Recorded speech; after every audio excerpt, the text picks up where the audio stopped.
Bonjour et bienvenue dans cette nouvelle vidéo de décryptage. Aujourd'hui, on s'attaque au Petit Olivier. Le Petit Olivier est une marque qui a été créée en 2001 par un groupe qui s'appelle La Phocéenne des Cosmétiques. Celle-ci a été créée en 1996 par Éric Renard et Xavier Padovani à Salon en Provence. Ce groupe a aussi racheté en 2018 la marque Lovea. Ce sont donc des marques qu'on trouve en moyenne et grande surface. Alors on va tout de suite parler des valeurs de ce groupe, La Phocéenne des Cosmétiques. Leur valeur principale, c'est d'apporter une qualité de produit. Ils veulent que leur produit ait au moins un minimum de 95% d'ingrédients d'origine naturelle. Ils veulent avoir des produits rassurants, formulés par anticipation par rapport à la réglementation pour éviter tous les ingrédients controversés et potentiellement décriés dans la presse. Ils font aussi un énorme choix sur les matières premières pour avoir vraiment un impact environnemental minimal. Et aussi, bien sûr, ils sont cruelty free et ils ont une labellisation One Voice. Donc, ils ne peuvent pas vendre leurs produits dans des pays qui testent sur les animaux, en particulier en Chine. Ce groupe a aussi un objectif pour 2020, c'est de réduire son impact carbone au niveau de son entreprise. Pour cela, ils ont privilégié un circuit court, un circuit d'approvisionnement à 95% français. Ils ont aussi créé des bureaux en bois alimentés par de l'énergie solaire pour le site administratif basé dans la région parisienne. Ils ont aussi impliqué leurs salariés à réduire leurs déplacements, à faire du télétravail. C'est très à la mode en ce moment. Et ils ont aussi l'intention de réduire de 40% leur utilisation de plastique vierge d'ici 2022 en allégeant les packaging, en créant des recharges et en augmentant l'utilisation de plastique recyclé. Donc voilà en gros les principales valeurs de La Phocéenne des Cosmétiques. Tout a l'air très beau sur le papier. On va voir tout de suite si justement leur marque Petit Olivier correspond entièrement à leurs valeurs. Donc comme je disais au tout début de cette vidéo, le Petit Olivier a été créé en 2001 à Salon en Provence et c'est donc une fabrication française. Le moulin à huile qui sert à faire donc l'huile d'olive qu'il y a principalement dans ses produits est donc situé à Saint-Bonnet-du-Gard. Ce moulin a une meule en pierre et c'est donc l'un des derniers moulins de meule en pierre qui est en activité en France. La production est donc artisanale et elle est même devenue bio depuis 2014. Le Petit Olivier, c'est donc 5 gammes de produits. Nous avons des produits pour la douche, nous avons des savons, des capillaires, des soins corporels et des soins visage. Au niveau des soins capillaires, ils se vantent d'être les seuls sur le marché à l'heure actuelle d'avoir un démêlant biphasé sans silicone. Et donc les 3 principaux ingrédients que l'on retrouve dans cette marque, c'est donc l'huile d'olive qui vient de France, car oui, elle est fabriquée donc à Saint-Bonnet-du-Gard. On a de l'huile d'argan qui vient du Maroc et du beurre de karité qui vient du Burkina Faso et du Mali. L'huile d'argan et le beurre de karité sont issus d'un commerce équitable. Donc c'est très bien pour valoriser le travail sur le lieu de production. Malheureusement, la matière première coûte quand même vachement plus cher qu'une matière première lambda. Au niveau du marketing de cette marque, c'est surtout basé sur la naturalité. Ils mettent vraiment en valeur cette chasse aux ingrédients controversés. Ce sont donc les premiers à avoir écrit sur leurs produits sans parabènes il y a plus de 8 ans. Et oui, ça fait déjà un moment qu'on voit ces notions-là sur les packaging. À l'heure actuelle, ils essayent de renouveler à peu près 30% de leur gamme tous les ans afin d'éliminer tous les composants qui ont mauvaise presse. Moi, je trouve ça plutôt bien qu'ils fonctionnent comme ça. Malheureusement, des fois, les composants qui ont mauvaise presse sont pas forcément des ingrédients à diaboliser. Des fois, c'est simplement les médias aussi qui font tout un patacoufin sur certains ingrédients qui sont pas forcément si terribles que ça. Et c'est peut-être un petit peu dommage qu'ils suivent vraiment la tendance. Voilà, ils prennent vraiment les ingrédients qui se font taper dessus sur le moment pour essayer de les éliminer, pour vraiment se valoriser en fait au niveau de leur clientèle et voilà, et vraiment faire moi j'ai enlevé ça dans mon produit il est top, alors que il y avait peut-être moyen de faire ça autrement, de peut-être pas toujours suivre un peu les tendances, la mode du faut enlever ça comme ingrédient de nos produits, c'est horrible, c'est mortel, voilà. Moi je trouve que c'est pas forcément une stratégie super intelligente de suivre comme ça les tendances, parce que ça peut peut-être à force retourner retourner contre eux. On verra bien dans le futur. Ils aiment bien aussi mettre en valeur sur leur packaging qu'ils sont français parce qu'il y a le petit logo Made in France et apparemment, vu ce que j'ai vu sur les nouveaux packaging, ils devraient même avoir le petit logo fabriqué à Salon en Provence. Donc vraiment pour valoriser que c'est français et que ça vient du sud de la France. C'est bien, mais être trop un petit peu franchouillard, ça peut aussi les desservir. Au niveau de leur packaging, ils sont quand même assez simples. On se retrouve pas avec une floralité, avec des plantes un peu partout. C'est vraiment assez basique. Il y a principalement 3 couleurs, le vert pour l'olive, un espèce de vert jaunâtre pour l'huile d'argan et un espèce de jaune orangé pour le beurre de karité. Moi je trouve que les packaging sont quand même assez simples, c'est très informatif, ça va vraiment à l'essentiel et c'est assez sobre. C'est une marque qui se revendique d'être plus vraie, plus naturelle, plus sensorielle et beaucoup plus éthique. Jusque là tout va bien, ça correspond parfaitement aux valeurs du groupe. J'avais aussi envie de vous faire une petite analyse de logo assez rapide. Donc on voit donc un olivier qui est garni d'olives et ça représente l'abondance, la durabilité, le renouvellement, la vie. Au niveau de la typographie, nous avons une typographie avec un empattement et avec des pleins et des déliés. Ça évoque le côté traditionnel, le côté artisanat. La jonction des 2 lettres en majuscules entre le P et le O, ça représente l'alliance, la fraternité, la famille, le lien, le partage. Au niveau des couleurs, nous avons donc un vert olive qui représente l'abondance, la prospérité et nous avons aussi un vert feuille, donc ça représente la vie, la continuité, la croissance, la stabilité et nous avons donc aussi un marron qui représente la terre, la tradition ancestrale. Donc le logo correspond parfaitement aux valeurs de la marque. Sur ce point de vue-là, il n'y a pas de souci. Donc voilà, ça c'est vraiment une présentation de la marque. La chose qui va vous intéresser le plus, c'est à savoir si les compositions suivent justement les valeurs de ce groupe. Je tiens à préciser que sur leur site, il y a une charte des formulations qui explique clairement pourquoi ils n'utilisent pas certains composants dans leur formulation et je trouve ça vraiment très bien. Quand on s'y connaît pas trop, c'est assez intéressant de se pencher dessus. Vous avez vraiment la liste complète de tous les produits qu'ils veulent éviter parce que voilà, c'est vraiment controversé. C'est du caca en boîte hein, pour pas dire ça autrement, même si c'est pas forcément des produits mauvais pour la santé parce que je rappelle que tout cosmétique qui est mis en vente en France doit correspondre aux chartes de qualité européennes qui sont les plus strictes au monde et c'est donc des produits qui en soi ne sont pas un problème pour la santé. Moi je mets surtout en valeur le problème environnemental, c'est-à-dire qu'il y a toujours des composants qui ne sont pas très bons à se retrouver après dans les rivières parce que voilà, ça c'est quasiment que des produits, des gels douche, des choses comme ça qui vont finir dans l'eau quand c'est rincé.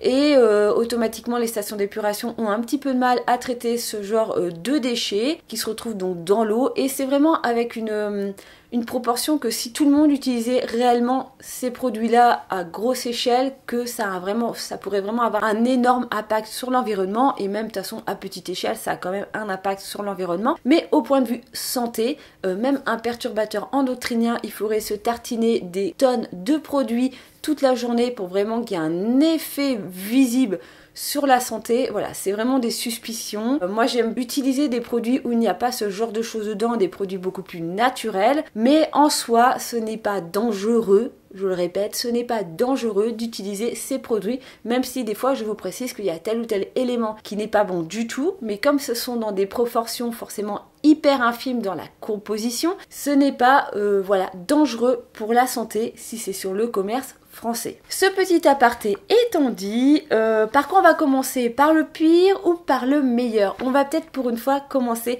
par le meilleur de la marque. Donc vous savez peut-être pas, mais j'ai fait un petit compte Instagram qui s'appelle Décrypte Compo et donc vous allez pouvoir retrouver toutes ces compos que je vais vous montrer justement sur cette page Instagram. Comme ça vous pourrez les regarder quand vous en avez envie. Alors, au niveau des bonnes compositions, j'ai trouvé le baume à lèvres hydratant. Donc il y a 3 sortes de baume à lèvres, à l'huile d'olive, à l'argan et au beurre de karité. À chaque fois, leur produit est décliné avec les 3 ingrédients principaux. Et ben là, il n'y a pas de souci, il y a juste le parfum qui doit être synthétique. À part que c'est du parfum de grasse, mais sinon je sais pas du tout si c'est des parfums naturels ou synthétiques. J'ai pas été me renseigner plus que ça. Mais voilà, là c'est le seul petit hic, c'est histoire de chipoter.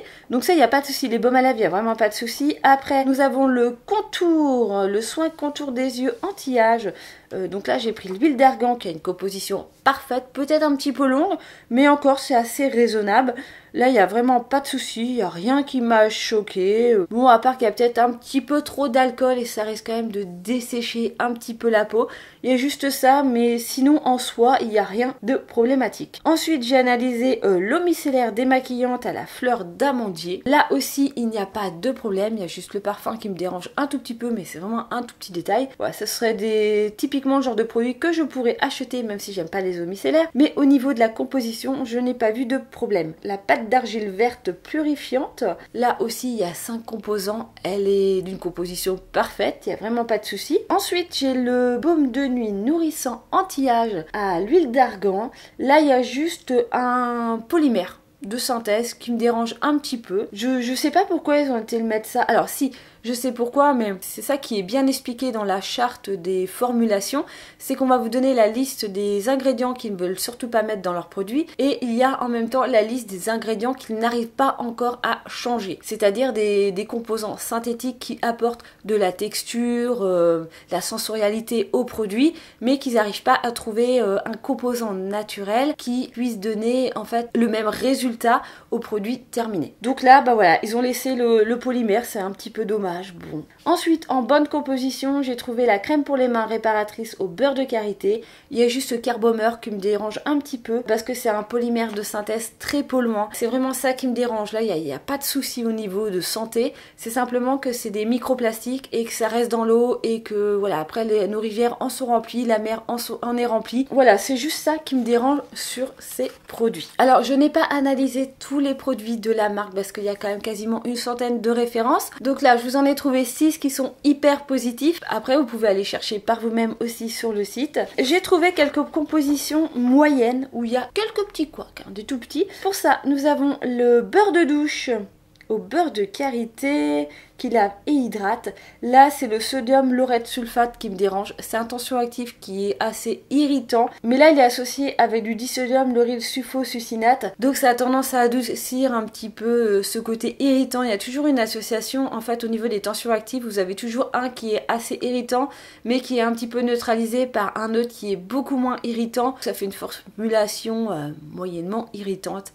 On va résumer ça comme ça. Là aussi, il y a le parfum, comme d'habitude, parce que ce n'est pas précisé sur le site si c'est un parfum naturel ou synthétique. Donc, je l'ai quand même mis en orange. Je ne l'ai pas mis en rouge, donc ça va encore. Donc là, il y a vraiment juste le sodium laureth sulfate qui me dérange un petit peu. En autre produit moyen, il y a le sérum visage anti-âge à l'huile d'argan. Je crois que j'ai fait toute la gamme à l'argan. Là, nous avons un copolymère que j'aime pas du tout. C'est l'hydroxyéthyle acrylate sodium acryloïde diméthyle taurate copolymère. Alors celui-là je l'aime pas parce qu'il est hyper long et qui m'embête pas beaucoup pour faire mes petites cases sur Instagram parce que voilà il est trop grand pour rentrer dans mes cases. Mais bon, je vais pas le mettre en rouge juste pour ça, c'est simplement que oui c'est un polymère qui donc sa fabrication est hyper complexe, sa fabrication est hyper polluante. Et puis voilà, puis c'est un polluant, donc bref, caca burk. Et il y a le polysorbate 60 qu'on retrouve assez régulièrement dans les produits conventionnels. Donc là aussi, sur un sérum, je trouve ça bizarre quand même qu'ils n'arrivent pas à trouver un remplaçant naturel dans un sérum. Est-ce que c'est vraiment utile? Est-ce que c'est vraiment utile pour la texture du produit, comme disent pour la sensorialité du produit? Moi franchement j'ai mes des doutes vraiment sur l'utilité de ces produits. C'est dommage que le reste de la composition est très bien. Je comprends pas trop. J'espère qu'il sera vite reformulé, en tout cas ce sérum, parce qu'il a l'air quand même assez bien. Ensuite, j'ai analysé le lait corps nourrissant à l'huile d'argan. Et là aussi, on retrouve de l'acrylate, C1030 acrylate cross polymère, et donc c'est un polymère de synthèse qui est vraiment pas super. Donc pareil, c'est polluant, ça reste dans les rivières, voilà, c'est vraiment le truc qui me dérange le plus dans ces produits. On va passer tout de suite au vif du sujet. La chose que vous préférez peut-être, ce sont donc les produits à éviter, les produits les plus caca-burk de la marque. En premier, j'ai trouvé le gommage corps avec de la poudre de noyau d'olive, tout partait très bien. Mais malheureusement, on a du sodium laureth sulfate. Alors dans un gommage, mettre un tensioactif irritant comme ça, alors que le gommage est déjà un petit peu irritant à la base, c'est un peu limite. Après, on a de l'acrylate copolymère, voilà, c'est encore des polymères. On a du laureth 2, donc c'est pas génial. Du disodium laureth sulfosuccinate, pas top du tout. Voilà, voilà, là je trouve que c'est vraiment très très irritant pour la peau. Alors ok, c'est pas un gommage visage, c'est un gommage corps. Donc il ne devrait pas avoir trop de soucis, mais personnellement je trouve quand même que c'est assez irritant. Et ce sont toujours des composés étolysés et des polymères de synthèse. Donc je rappelle que les composés étoxylés, ce sont des composés qui sont très très polluants au niveau de leur fabrication et c'est surtout ça qui me dérange. Un autre produit à éviter, ça va être le soin de nuit nourrissant à l'huile d'olive. Là on a du cyclopentasiloxane. Donc ça c'est un perturbateur endocrinien issu de silicone. C'est le seul que j'ai trouvé dans les produits parce qu'il n'y a pas de phénoxyéthanol, ça c'est marqué dans leur charte de formulation qu'ils l'ont enlevé. Par contre il en reste encore un, c'est le cyclo, donc bon, peut-être que celui-là va bientôt disparaître parce que je vois que c'est encore un ancien packaging, parce qu'ils ont un petit peu changé leur packaging, maintenant ils mettent le fameux 99, 95, 96% d'origine naturelle, donc j'espère qu'il sera vite reformulé celui-ci parce qu'il en a besoin. Donc il y a un polymère de synthèse aussi dedans. Moi j'aime pas trop ces trucs là, surtout quand c'est des produits qui doivent rester sur la peau. Quand c'est encore dans un gel douche, je veux bien être gentille, mais bof. Après il y a l'huile sèche, hydrate et satine au beurre de karité pour les peaux très sèches. Alors là il y a du parfum et en dessous le parfum, donc c'est vraiment en infime, tout ce qui est en dessous le parfum ça va vraiment être en infime quantité. On a deux composés éthyloxés, donc l'éthylhexyl méthoxysuccinamate et le béthylméthoxydibenzoylméthane. Donc ça c'est pas terrible du tout et on a encore un éthylhexyl salicylate juste après. Dans cette formule que j'ai trouvée sur le site, il y a du BHT, mais j'ai vu que le BHT était entièrement supprimé de leur formulation depuis avril 2020. Alors je sais pas si avec le confinement ça a pris un peu de retard la commercialisation de ce produit, mais en tout cas sur le site la composition de ce produit n'a pas été mise à jour, donc je sais pas si à l'heure actuelle sur le marché il y a du BHT dans cette huile sèche ou s'il n'y en a pas ou si toutes les bouteilles sont enfin parties. Donc dans cette formulation nous avons quand même des composés éthyloxés, nous avons du perturbateur endocrinien, nous avons donc un filtre UV chimique et des polymères de synthèse. Donc celle-ci est vraiment un petit peu dégueulasse. Ensuite, ah non mais là je vous ai fait la dose. D'habitude je vous analyse 2-3 compositions par-ci par-là. Là j'ai quand même fait une grosse partie de la marque. Après le gommage corps, vous avez aussi le gommage visage à la poudre de noyau d'olivier. Ouais, c'est la même gamme. Bon, du coup, c'est les deux de la même gamme avec la poudre de noyau d'olivier. Et ben, comme je disais, pour le corps, c'était pas terrible. Bah, la version pour le visage n'est pas top non plus parce que vous avez aussi du sodium laureth sulfate, vous avez de l'acrylate copolymère, vous avez du disodium laureth sulfosuccinate. Donc, toujours des composés éthyloxés et des polymères de synthèse. Et bah là aussi, des sulfates assez irritants pour la peau. Après, c'est que mon avis personnel, je trouve que c'est pas super top de mettre un irritant comme ça en tensioactif, sachant que c'est quand même un gommage visage et qu'automatiquement pour gommer la peau vous allez irriter un petit peu la peau avec les petits grains. Si en plus vous rajoutez un tensioactif qui est irritant, je déconseille pour les peaux sensibles. Moi personnellement j'irai pas tester ce produit. Ensuite j'ai analysé le masque soin nutrition pour les cheveux à l'huile d'olive, karité et argan. Là ce que j'ai pas aimé c'est qu'on a des ammonium quaternaire. Ah, déjà ce sont des agents filmogènes synthétiques qui restent bien collés sur le cheveu, ça silicone, ça gaine bien le cheveu. Donc c'est le BM trimonium chloride. Après on a de la guar hydroxypropyltrimonium chloride, du CTRL 33 et de l'hydroxyéthylcellulose. Voilà, composants étolysés, polymères de synthèse, comme d'habitude. Ensuite, j'ai analysé un shampoing crème soin nutrition, donc à l'huile d'olive, karité argan. Là, on a du cocamidopropylbétène, qui est un ammonium quaternaire. Encore une fois, on a du polyquaternium 10, donc c'est aussi un ammonium quaternaire. Et on a aussi de l'acrylate C1030 acrylate polymère. Donc voilà, c'est surtout des éléments synthétiques en fait qui me dérangent dans les compositions, voilà. Le fameux démêlant où ils sont les seuls sur le marché à avoir fait une formule sans silicone. Et ben dedans on a du dodécane, du C1315-acane, du C-trimonium chloride. Donc ce sont des polluants atmosphérique, parce que oui en fait c'est un spray biphasé démêlant. C'est ce qu'on appelle des COV, donc ce sont des composants qui sont volatiles et qui se dispersent après dans l'air, donc en soi ce n'est pas dramatique, il n'y a pas de problème pour la santé si vous le respirez, à part si vous passez des semaines et des semaines à chuter le produit et à le sniffer, il y aura peut-être un impact sur la santé, mais c'est surtout par rapport à la couche d'ozone. Ce sont typiquement ce genre de produits qui ont tendance à augmenter le trou de la couche d'ozone et c'est hyper mauvais. Voilà, c'est un polluant qui paraît infime comme ça au niveau d'une seule bouteille, mais que si tout le monde utilisait ce produit, on serait dans la merde totale. Donc voilà, c'est un truc à éviter quand même. Donc là aussi on a des ammonium quaternaire. C'est typiquement le genre de... Les ammonium quaternaire, vu que c'est un agent filmogène, c'est typiquement le genre de choses qu'on retrouve dans les soins capillaires pour bien lisser les cheveux, pour démêler tout simplement. Ah, c'est beau de se dire ouais, on est les seuls sur le marché à avoir un démêlant biphasé sans silicone, ouais, mais bon, à côté de ça, il n'est pas non plus génial quoi. Donc typiquement genre de produit que je vais éviter d'acheter. Ensuite j'ai analysé un après-shampoing donc à l'huile d'argan et à la grenade. Alors celui-là c'est une grosse catastrophe. On se retrouve avec 4 ammonium quaternaire et des polymères de synthèse. Donc voilà, vraiment pas terrible. Là, c'est vraiment le truc à éviter. Et enfin, le dernier produit que j'ai analysé, c'est une crème de douche à la fleur d'amandier et nectarine. Là aussi, la composition est pas terrible. On a du sodium laureth sulfate, on a du disodium laureth sulfosuccinate. On retrouve souvent ce petit duo. On a du cocamidopropylbétène, du laureth 2, donc le parfum, du polyquaternium 7 et du styrène acrylate copolymère. Donc là, pareil, on a des composants éthoxylés, l'ammonium quaternaire et des polymères de synthèse. Je pense quand même qu'à l'heure actuelle, on peut faire des gels douche qui sont quand même assez sensoriels sans avoir tous ces polymères de synthèse dans la formulation.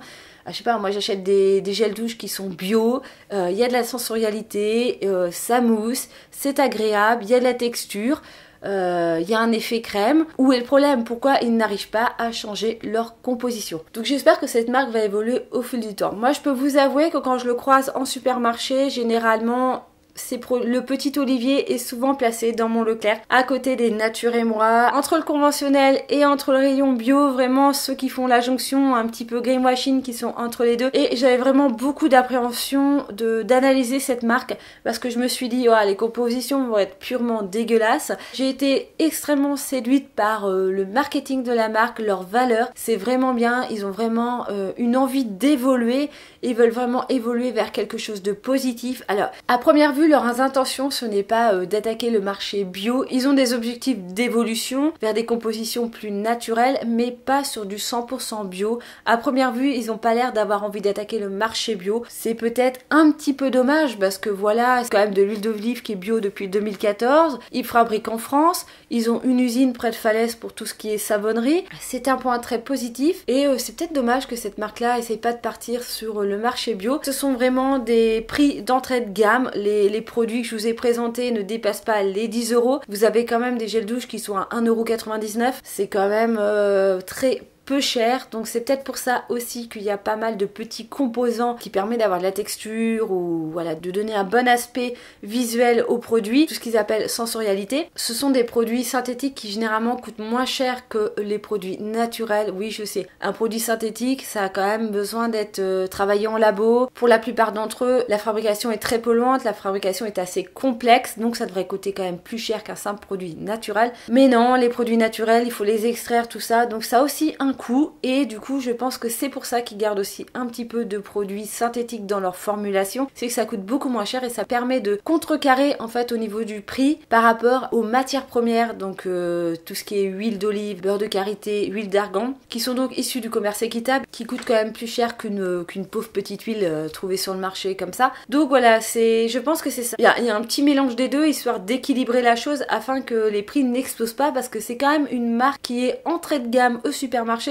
et je pense pas qu'ils aient envie de perdre cette clientèle là. Ils essayent quand même d'emmener les gens vers des choses beaucoup plus naturelles mais quand même avec des prix très très raisonnables. Donc moi j'étais partie avec beaucoup d'a priori sur cette marque. Après l'avoir analysée, je suis quand même assez étonnée que finalement il y a beaucoup de naturalité, il y a beaucoup d'envie de pouvoir faire bouger les choses derrière cette marque et ça c'est plutôt très très bien. Les compositions pour le moment ne suivent pas toutes, mais comme je vous ai dit, ils essayent de renouveler à peu près 30% de leur gamme tous les ans, ce qui est énorme parce que la reformulation ça prend du temps, ça coûte cher, de l'investissement. Donc c'est une marque à suivre et peut-être qu'on la reverra dans cette série de décryptage dans quelques années où je vous dirai que les compositions sont super top. On ne sait jamais, mais en tout cas c'est une marque à suivre et surtout à suivre les reformulations de leurs produits. J'espère que cette vidéo de décryptage vous a plu, que je vous ai pas trop embrouillé l'esprit, que ça a été assez clair et surtout pas trop long parce que j'avais vraiment analysé beaucoup de produits et que c'est peut-être pas la partie la plus sympa à regarder. Comme d'habitude, si vous avez apprécié cette vidéo, n'hésitez pas à laisser un petit pouce en l'air ou un petit commentaire, à partager cette vidéo aussi si ça peut intéresser des personnes dans votre entourage. Et sinon, moi je vous dis comme d'habitude à une prochaine vidéo. Bye bye.